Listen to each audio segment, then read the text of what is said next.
Now, I want to explain to you, I'm going to get a little bit on another word here. I want to explain to you why the enemy wants to keep the church quiet. Everybody pay attention. Okay. You ready? We're ready.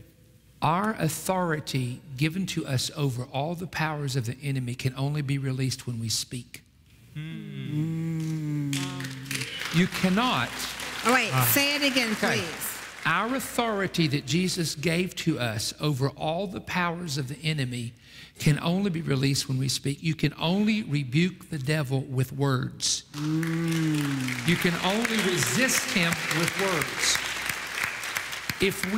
So Satan knows if I can intimidate Christians to shut up, like you said, keep it in your church, do all the shouting, hooping, and singing you want.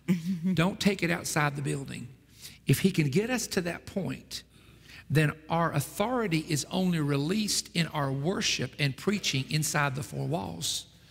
Meaning, I can pray for George, and George can get healed. We can pray for Sue, and Sue can be delivered from oppression. But what good does it do us to only have authority to heal, deliver, to save, set free, and speak in a four-wall building when the harvest is out here? Right. If we as believers become silent, what did Mordecai say to Esther? He said, if you are silent at this time, we will suffer.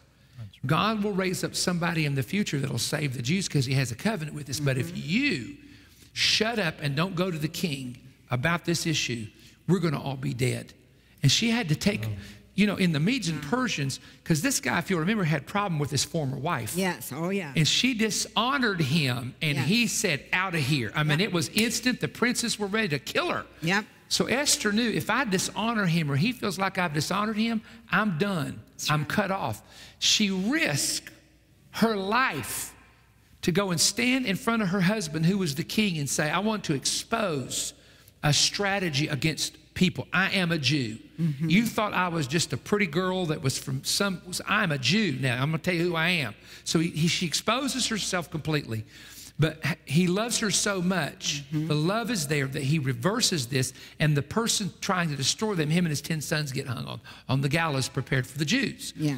And the point I'm making, this is really something that's been on me for 2 years in my ministry preaching, that the authority over the enemy comes by your words. So good. Worship has to be words. Well, I worship God from my heart. I'm quiet. No, you don't. Out of the abundance of the heart, the mouth speaks. If it's in your heart, it's going to come out of your mouth. Woo! Life and death's in the power. Absolutely.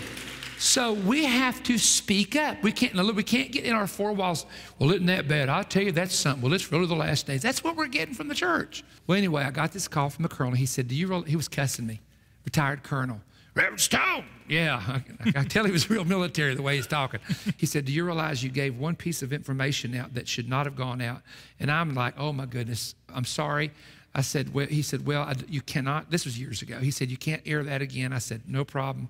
And then we got into a discussion. He was from Harvard and Yale. He went to school there. He went to military school. He just had done everything. And he says this to me, and I want everybody to hear this. And I know he was very sincere when he said this. He didn't have an evil intent when he said it. He said, I'm going to tell you something. He said, government knows you. And I said, oh, I bet they do. And he says, but this is back in the Clinton days. This is how far back this goes. He says, no, they know you're a good person. You're not anti-government. You just try to expose things that need to be exposed. We understand that. But he said, I'm going to tell you something, son. Now, Jim, let's check this out, how this man said this. If you would just get on TV and smile and preach people happy, not be controversial, get out of that prophecy stuff. He said, I guarantee you, you'd have the biggest following in the world, and the whole world would be eaten out of your hand. And I'm going to tell you what I heard when he said that. I heard the devil talking. And you know what I said to him? I said, sir, God never called me to be popular. He called me to be obedient. Yes. Right. And that's how I feel about it.